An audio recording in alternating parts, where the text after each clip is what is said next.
There's a town on no map, a place that no one remembers unless they've been there. And even then, the memories slip away like a dream upon waking. The town is called Whispering Pines. Or at least that's what the old rusted sign at the entrance says. A man named Daniel Rourke found himself there on October 17th, 1993. He didn't remember why. One moment, he was driving down an empty highway, and the next, his car was parked in front of a diner with no name. His hands gripped the wheel so tightly his knuckles were white. The town looked frozen in time, like something out of a faded postcard. The gas station still advertised fuel for 79 cents a gallon, its windows streaked with dust. Storefronts line the main road, their mannequins standing behind glass, faces cracked and peeling. A radio somewhere crackled with a low, static hum. Daniel stepped out of the car. He walked into the diner. The neon open sign buzzed in the window, though the letters flickered uncertainly. Inside, the booths were empty, save for a few cups of coffee left half-finished.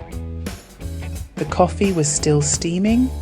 Behind the counter, a small black and white television played a broadcast, though the picture was distorted.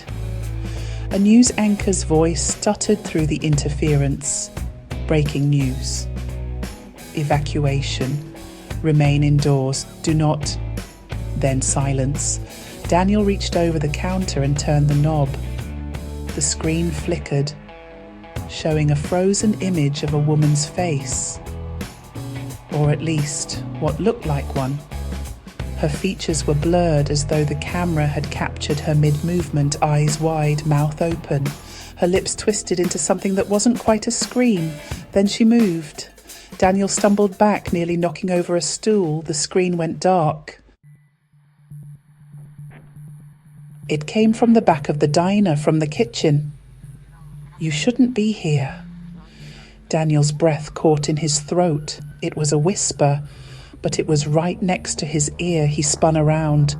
No one. The lights overhead flickered. The buzzing grew louder. The coffee cups on the counter shook. Liquid, sloshing over the edges. The neon open sign in the window flashed violently before shutting off completely. Daniel ran. The shadows weren't just flickering anymore, they were moving. He could see them shifting, stretching along the pavement, twisting around light poles, pressing against windows.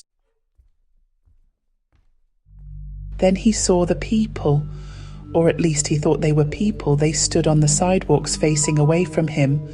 Their bodies were stiff, their clothes faded as though they had been standing there for decades. They weren't breathing, they weren't moving. Then, all at once, their heads began to turn. Daniel bolted to his car, hands fumbling for the door handle. The figures watched him, their faces warped, eyes too large, mouths stretched wide in silent, unnatural grins. He jammed the key into the ignition. A woman sat in the seat beside him. It was the same woman from the television. Her eyes were hollow, her mouth opened impossibly wide, and then